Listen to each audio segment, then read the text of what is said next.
प्रेम से बोले शंकर भगवान की जय। हर हर महादेव। देवों का देव महादेव जी के चरण में प्रणाम करती हूँ, मेरा प्रणाम स्वीकार हो। माता गौरा पार्वती के चरण में प्रणाम करती हूँ, गणपत ललनमा के चरण में प्रणाम करती हूँ, मेरा प्रणाम स्वीकार हो। सब गुरु भैया बहना के चरण में प्रणाम करती हूँ, मेरा प्रणाम स्वीकार हो। गुरु भाई बहना, मैं एक कथा सुनाने जा रही हूँ। इस कथा को पूरा सुनिए और रहस्य जानिए। आदि नहीं आदि सुनने में शिव गुरु का अपमानित होती है, पूरा सुनने में भगवान दया करते हैं।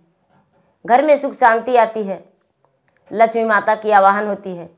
इसलिए कथा को पूरा सुनिए और रहस्य जानिए। हर हर महादेव।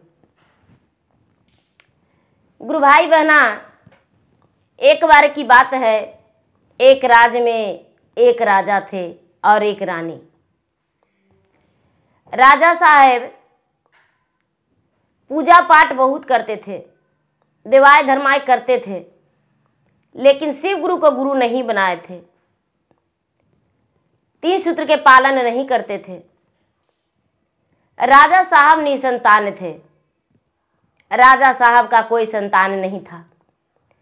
राजा साहब संतान के कारण, संतानहीन होने के कारण बड़े दुखी रहते थे। राजा जो रानी थी, राजा की रानी भी बड़ी दुखी रहती थी। रानी बारंबार रोते रहती थी। रानी अपने संतान के कारण बड़ा कल्पना करते रहती थी।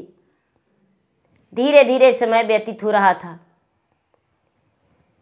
राजा के ब्याह का कई वर्ष हो चुका था, लेकिन राजा निसंतान ही थे, एक भी संतान नहीं था। सब कोई राजा रानी को अपमानित करते थे कि राजा बांझ है, राजा बंड है, राजा निर्वंश है, राजा को मुंह देखना पाप है, राजा कुकर्मी राजा है।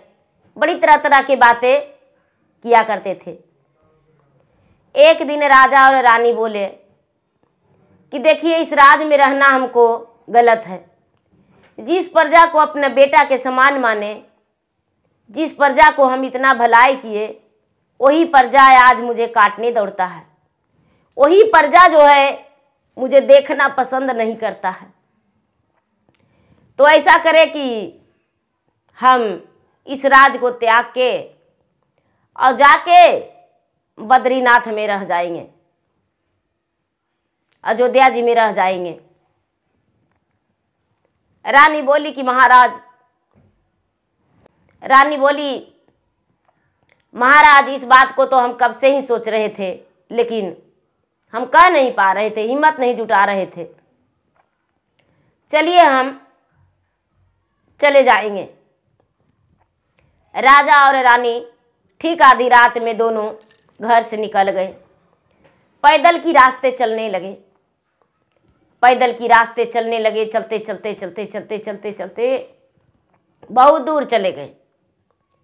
भूखे प्यासे रानी जो महल की रहने वाली थी, वो कांटे कुश में चल रही है, पैदल की रास्ते चल रही है, खाली पांव चल रही है।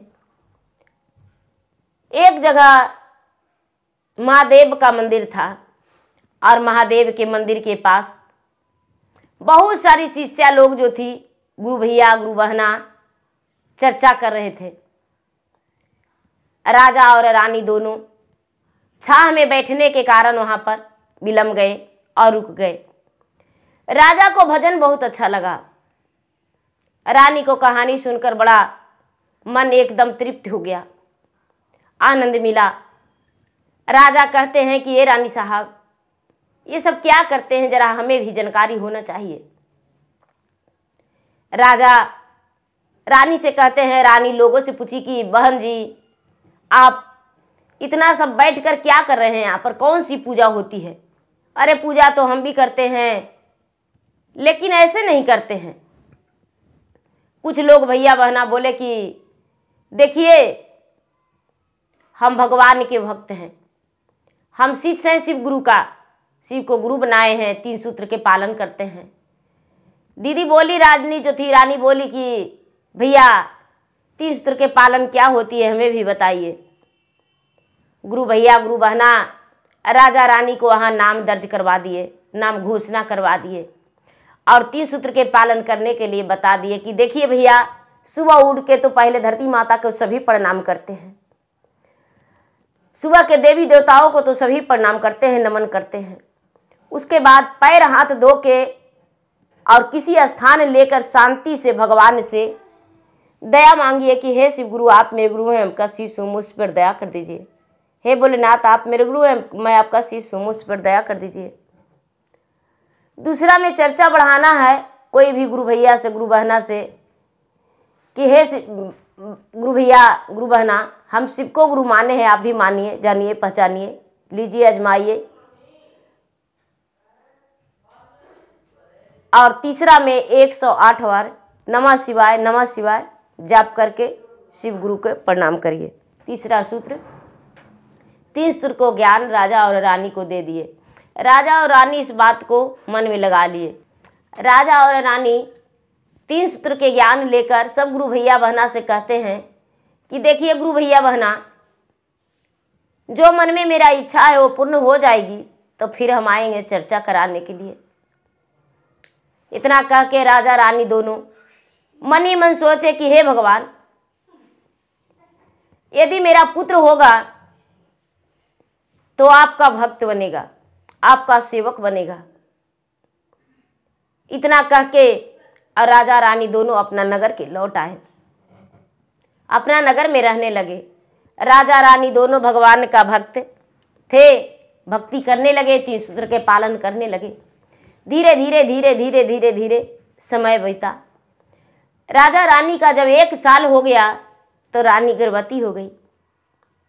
रानी जब गर्भवती हो गई तो राजा से बताई। राजा बड़े खुश हुए, पूरे नगर में इस बात को बताएं, पूरा राज्य के लोग सब खुश हो गए, सब खुश हो गए। सबको खुशी मिला कि रानी गर्भवती हो गई, रानी अब बांझन नहीं है, राजा निर्वंश नहीं है।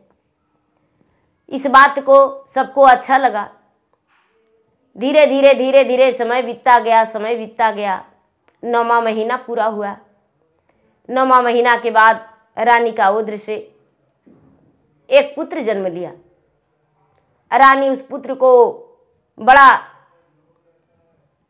भाग्यशाली और बड़ा सुंदर मानती थी। कोई भी अपना पुत्र को तो भला कभी कोई सोच सकता है कि मेरा पुत्र गलत है, बड़ा प्यार करने लगी। धीरे धीरे वो बच्चा बड़ा होने लगा। जब बड़ा होने लगा तो 3 से 4 साल के अंतराल में फिर से रानी का एक पुत्र हुआ। रानी सोई हुई गहरी नींद में स्वप्न में देखती है कि हे रानी, तूने बोली थी कि जब मेरा पुत्र होगा तो अपना पुत्र को आपका भक्त बना देंगे, तो मेरा भक्त तूने बनाई नहीं, तो तूने तो आप स्वार्थी हो गई हो, तूने तो मेरा भक्त को अपना गोद में बसा लिया है। तेरा पुत्र को मैं अपना भक्त बना के रहूंगा। रानी कहती है कि महाराज, मैं तो पूजा पाठ कर ही रही हूं। रानी का चकचहा के नींद टूटा। राजा के पास दौड़ती भागती गई। राजा साहब, मैं सपने में ऐसा देखा हूं। राजा और रानी दोनों भूल गए थे कि हमने वहां चर्चा गछे हैं। राजा और रानी दोनों आपस में विचार किए कि जब मुझे लोगों ने बोला था कि निसंतान है, राजा का कोई संतान नहीं है, राजा बांझ है, जब नगर छोड़ के हम जा रहे थे तो रास्ते में एक मंदिर था। मंदिर के पास हमने चर्चा गछा था। चलिए उस मंदिर के पास हम चर्चा करेंगे। राजा उस गांव में पहुंचे रानी के साथ। गांव वासियों को बताए कि भाई, अभी से 15 साल पहले हम यहाँ पर आए थे और हम चर्चा गछे थे, तो आप सब लोग के मेरा मदद चाहिए और चर्चा के प्रस्थान कीजिए। चर्चा में सब कोई जुट गए। चर्चा में सब कोई जुट गए दीदी, तो दीप जला रहे हैं तो जलिए नहीं रहा है, धूप दे रहे हैं तो धूपवती जलिए नहीं रहा है। चर्चा एकदम उदास लग रहा है। सब लोग कहते हैं कि राजा साहब, क्या बात है जो धूप नहीं जल रहा है, दीप नहीं जल रहा है, चर्चा कैसे हो सकता है? आप कुछ मन्नत किए हैं? रानी कहती है कि मन्नत तो यही किए थे कि हम चर्चा करवाएंगे, चर्चा करवाएंगे और क्या। तो चर्चा में तो आ गए हैं। शाम हो गया लेकिन दीपक नहीं जला। सब लोग जितने चर्चा करने वाले थे, गुरु भैया गुरु बहना, चुपचाप उदास होकर बैठे हैं। दीपक जला रहे हैं लेकिन जल ही नहीं रहा है। सांझ हो गया तो जो राजा का बड़ा लड़का था बोला कि माँ एक बार हम दीपक जला के देखें, दिया कैसे नहीं जलेगा माँ। राजा के बड़ा लड़का जो था दिया जलाया और दिया जल गया। जगमग जगमग दिया जलने लगा। सारा लोग कहने लगे कि देखिए इसको हाथों में तो जादू ही था, दिया जल गया, दिया बुझा नहीं। चर्चा हो गया, चर्चा हो गया गुरु भैया बहना। सब कोई चले गए अपने घर। राजा और रानी अपना घर के आने के लिए सोचे तो छोटा बेटा राजी हो गया, लेकिन जो बड़ा बेटा था उसका आसन वहां से हिल ही नहीं रहा है। राजा और रानी दोनों बेटा के बहुत परेशान है कि बेटा घर चलो, बेटा घर चलो, लेकिन बेटा का तो वहां आसन हिल ही नहीं रहा है। बेटा ना कुछ बोल रहा है ना डोल रहा है। राजा और रानी दोनों बड़े परेशान हो गए, बहुत रोने लगे कि हे भगवान, बड़ी मनीता किए थे हम अपना बेटा के लिए, लेकिन भगवान आज मेरा बेटा यहाँ आया और मेरा बेटा सट गया है, बेजुबान हो गया है। आखिर क्या कारण हो सकता है? हे भगवान मेरा बेटा उठ जाए, मेरा बेटा मेरे साथ चले। लेकिन नहीं, बेटा हिला नहीं डोला। राजा पूरी रात रह गए।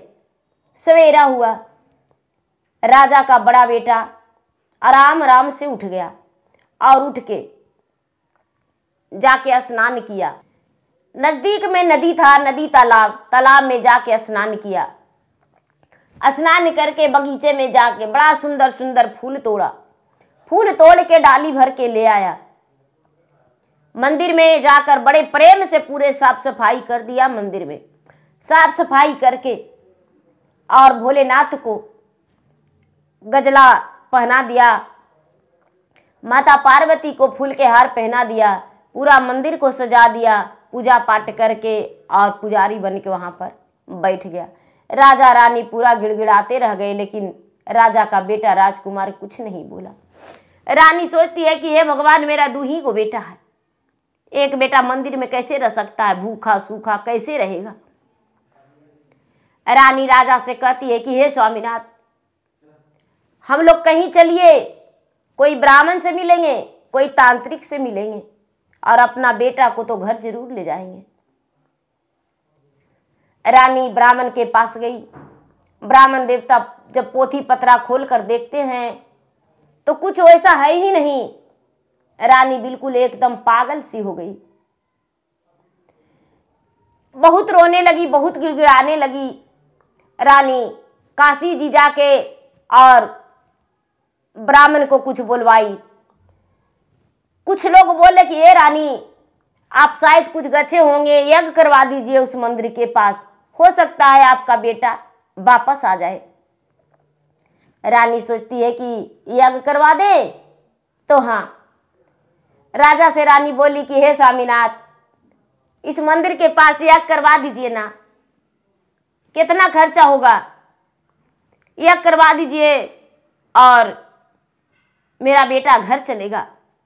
रानी उस मंदिर के पास धूमधाम से यज्ञ करवाई, सारी लोग को पतियां बंटवा के और यज्ञ करवाई, लेकिन राजकुमार नहीं माता पिता से बातें किया।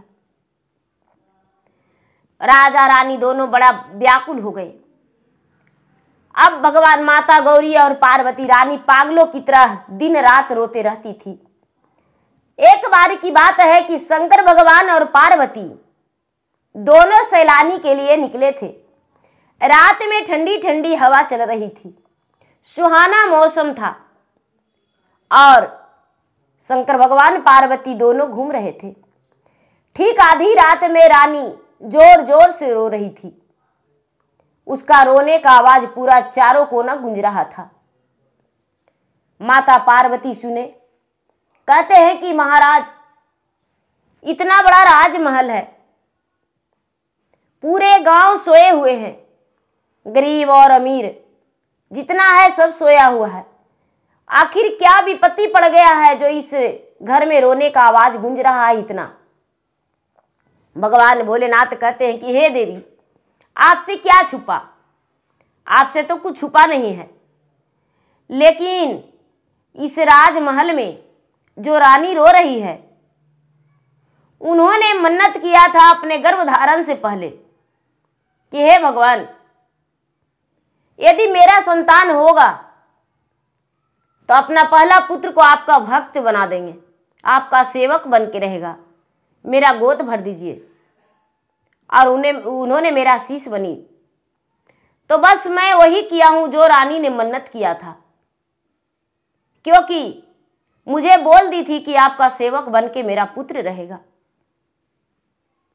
पार्वती कहते हैं कि तो महाराज, रानी को आप बता क्यों नहीं देते हैं कि तू जो कही है वही हम किए हैं? रानी को बता दीजिए। भगवान भोलेनाथ कहते हैं कि हाँ देवी, ठीक ही बात कहते हैं, एक बार रानी को बता देंगे तो ठीक हो जाएगा। शंकर भगवान और पार्वती दोनों एक साधु साधुआइन के रूप धारण कर लिए और सवेरा होते ही राजा के दरवाजे पर खड़ा हो गए भिक्षा मांगने के लिए। रानी पागलों की तरह अपना बेटा के बारे में सबसे पूछने लगती थी। साधु बाबा के पास रानी गई और कहती है कि बाबा, मैं क्या बताऊं, मेरा 2 पुत्र था, एक पुत्र मंदिर में रहता है, ऐवे नहीं करता है, उसका कोई उपाय बता दीजिए। शंकर भगवान कहते हैं कि पुत्री, क्या उस पुत्र को लाना चाहती हो? तो हाँ बाबा, उसका शादी ब्याह करके और घर बसाएंगे, मेरा बहू आएगी घर में।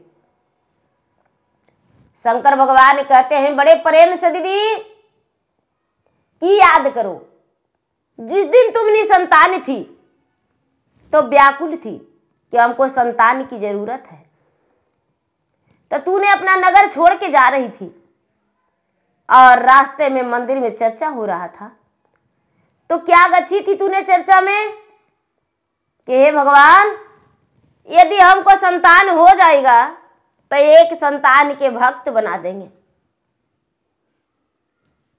एक संतान के भक्त बना देंगे और बाकी मेरा रहेगा। तो तुम्हारा 2 पुत्र हुआ और 2 पुत्र हुआ तो वही तो भगवान अपना भक्त बना लिए। अरे पागल, इसमें भगवान का दोष नहीं है और तुम्हारा बेटा का दोष नहीं है। रानी के बात सुन के, रानी साधु बाबा के बात सुन के दंग रह गई, हक्के बक्के बंद हो गया। रानी कहती है कि महाराज, मुझसे बहुत बड़ा भूल हो गया था, जो कि हम पागलों की तरह व्याकुल थे और अपने बेटा को लाने का कोशिश कर रहे थे। शंकर भगवान साधु रूपी वेश बदले कहते हैं कि यदि तू जबरदस्ती भी लाएगी तो तेरा बेटा तेरे सामने अपना प्राण त्याग देगा, तेरा घर में वो नहीं रहेगा, क्योंकि तूने भगवान को आश्रय दी, भगवान को आश्रय दी कि भगवान आपका ये भक्त बन के रहेगा। इसीलिए कभी दोबारा कोशिश मत करना। यदि तुम्हें बनता है तो उस पुत्र के लिए जाके फल फूल कपड़ा तू हर बार देते रहेगी, वो तुम्हारा स्वीकार लेगा। लेकिन तुम चाहेगी कि मेरा बेटा मेरा घर में ही रहे, उस मंदिर में नहीं जाए, तो ऐसा नहीं हो सकता है। रानी बोली, क्या बाबा मेरे घर कभी ऐवे नहीं करेगा? शंकर भगवान कहते हैं कि जैसे तुम्हारे दरवाजे पर हम आए हैं उसी तरह तुम्हारा बेटा आएगा। रानी बोली कि ठीक है महाराज। रानी का दिल जो है दिल में ठंडक हो गया। पार्वती कहते हैं कि देखिए महाराज, जब आप इसे संतुष्टि दिए तो इसको संतोष हो गया। आप छल करके कोई काम करते हैं। शंकर भगवान इस बात को स्वीकार कर लिए और स्वीकार करके शांति हो गए, अपने कैलाश पर्वत पे फिर से चले गए। रानी क्या की, अपने राजा से बोल के, स्वामी से बोल के, पति से फल फलहरियां, पूजा का सामग्री, कपड़ा सब मंदिर में पहुंचा दी। बेटा को कहती है कि बेटा घर नहीं आएगा। बेटा बोला मां, तूने तो भगवान को पहले ही मुझे त्याग कर दी थी भगवान के सामने, तो घर क्यों बुलाती हो? जब तुम कोई काज परोज कुछ भी करना तो बस तुम्हारे घर आ जाएंगे। वो घर मेरा नहीं है माँ, मैं तो एक भगवान का भक्त हूँ और भक्ति करते रहूंगा। गुरु भाई बहना, माँ ने उसको जब ज्यादा जोर जबरदस्ती करने लगी कि बार बार घर चलो, बार बार घर चलो, तो बेटा ने क्या किया कि अपने जवान काट लिया, जीव काट लिया। और जीव काट के और भगवान के बोला कि हे भगवान, मुझे ऐसा कर दीजिए कि ना मैं यहां से उठूं और नहीं मैं यहां से जाऊं और ना मैं किसी से बात करूं। हमको धरती से इस शरीर को जुड़ जाना चाहिए, धरती से मेरा तन जुड़ जाना चाहिए। भगवान भोलेनाथ हैं, वो कहते हैं एन मस्तु, वही ठीक रहेगा। वो बच्चा आसनी मार के बैठा राजकुमार, और धरती से उसका पूरा तन जुट गया। अब कितनहू लोग उठाते हैं, कितनहू कुछ करते हैं, लेकिन उसका शरीर जो है वहां से छूटवे नहीं करता है। रानी जाती है, लड़का बातें नहीं करता है। राजा जाते हैं, बातें नहीं करता है, किसी से बात नहीं करता है। अब तो एकदम भगवान की तरह कोई भी मन्नत मांगता है तो वहां पर पूरा हो जाता है। लड़का हाथ उठा देता है कि ठीक है, अपना मन ही मन उसे आशीर्वाद दे दिया करता था। धीरे धीरे समय बीता। राजा रानी आस तोड़ दिए कि मेरा बेटा वापस नहीं जाएगा। राजकुमार सच्चा भगवान के भक्त बन के, जैसे महादेव शिवलिंग एक पत्थर के मूर्त हो गए, उसी तरह राजकुमार एक जीता जागता मूर्त बन के रह गया। तो देखिए गुरु भाई बहना, आस माए, भूख माए, प्यास माए, नींद माए। सबसे बड़ी आस माए, प्यास माए, भूख माए, नींद माए। नींद माता जो है आराम करते हैं, आस माता जो है आस लग जाती है कि हमको बोला है फलना आदमी की इस चीज देंगे तो जरूर देगा। भूख मां, जब आपको भूख लगेगा तो भोजन चाहिए। नींद, आराम की जरूरत है। नींद कब आएगा? जब शरीर में आराम होगा। आस माए, प्यास माए, भूख माए, नींद माए, ये चारों बड़ी माँ है। शरीर के लिए चारों की जरूरत है। देखिए, राजा और रानी ऐसा सोचे भी नहीं थे कि मेरा संतान हम गच्छ दिए हैं तो क्या वो मंदिर में रह जाएगा, लेकिन देखिए मंदिर में रह गया। तो गुरु भाई बहना, मेरा वीडियो अच्छा लगे तो मेरा वीडियो का लाइक करें, शेयर करें। चैनल पर यदि नए हैं तो चैनल का सब्सक्राइब करें, बेल आइकन घंटी को दबाएं, जो कि मेरा वीडियो का नोटिफिकेशन सबसे पहले आपके पास जाए, आप मेरा वीडियो सुन सके। कमेंट बॉक्स में हर हर महादेव, जय शिव गुरु जरूर लिखें। धन्यवाद। हर हर महादेव, घर घर महादेव।